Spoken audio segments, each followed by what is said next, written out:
It's 2022 already. All becomes real with 5G.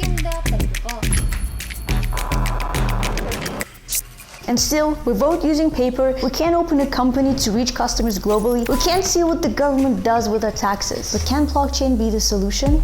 Which governments already use blockchain? Are there any success stories? How does blockchain deal with unequal opportunities and solve voting issues? How does blockchain make acquiring citizenship easier and opening up businesses quicker? And after all, can blockchain save modern democracy? Let's go! Firstly, blockchain makes voting easier. Blockchain-based voting solves many problems the traditional voting system has. Because traditional voting has long queues, which is time-consuming. Security breaches like data leaks harms the environment with its paperwork, high expenditure costs, and much more. Blockchain voting, on the other hand, allows you to vote anytime and anywhere with a cell phone.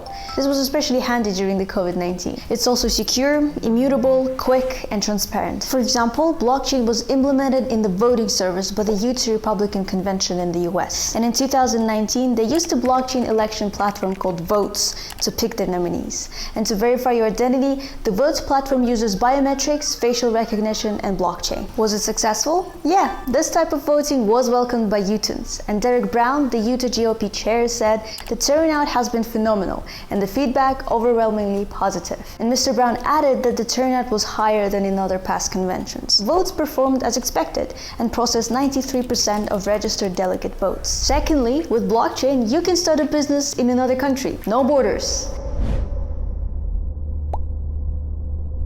And Estonia is actually the first nation to open its digital borders to foreigners through its e-Residency initiative. It's the first time a nation enabled anyone, anywhere in the world to have an international digital commercial life using a government-backed identity credential. Welcome to our new digital nation. That is friggin' cool. Plus, e-residents have an e-ID, which gives them access to commercial activities such as business and company registration, opening of bank accounts, buying and selling of real estate, and so on. Blockchain provides a new system to vouch for the integrity of identity outside governmental structures. And the underlying philosophy is that identity is established using a distributed ledger on a global open source platform. So blockchain is efficient and secure. Thirdly, blockchain improves financial inclusion. You see, the Bahamas are split up into many different islands, right? And so it's not profitable for commercial actors to operate in all of the areas. And that's why parts of the population can't access financial services. And so to improve financial inclusion, the Central Bank of the Bahamas issued a digital representation of the Bahamian dollar, called Sand Dollar. And the Sand Dollar debuted in October 2022, and it became the world's first government-backed, blockchain-based digital currency. But it's important to note that Sand Dollar is not a cryptocurrency like Bitcoin. Sand Dollar is a central bank digital currency, or CBDC, which means that it is a centralized, regulated, stable, private, and secure unit of account and means of exchange. And because it's issued by a central bank, Sand Dollar has the same financial protection as the country's legal tender. With Sand Dollar, citizens can receive and make payments electronically from a digital wallet. Was it successful? Well, Sand Dollar's success has already led to global partnerships. In February 2021, Island Pay teamed up with MasterCard to release a prepaid card that allows users to convert Sand Dollars into traditional Bahamian dollars, and people will be able to use it wherever the card is accepted. Finally, the one you've been waiting for. Blockchain allows us to rethink democracy. I want to be clear.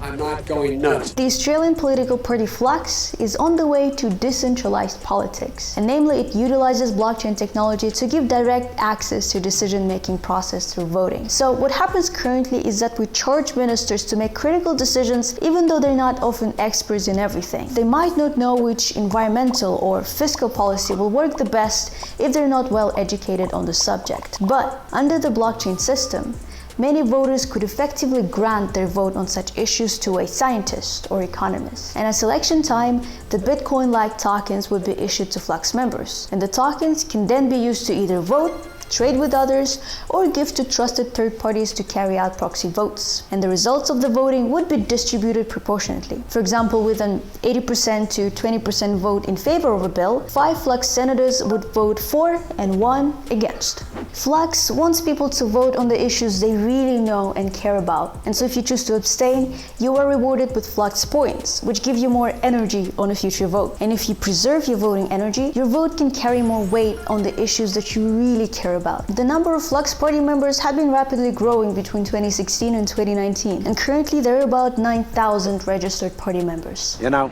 I'm something of a scientist myself. By the way, don't forget to subscribe to the channel, like and share this video, as it allows us to make more useful content for you. And if you have any topic suggestions, leave them in the comments below. So, to sum up, blockchain technologies can be leveraged even in the government and public sectors. From self-sovereign digital identity to central banking, it's easy to see how blockchain revolutionizes the stagnant governmental processes we've been following for decades. And blockchain, it's not something unattainable or complicated. Blockchain is already being implemented in our daily lives.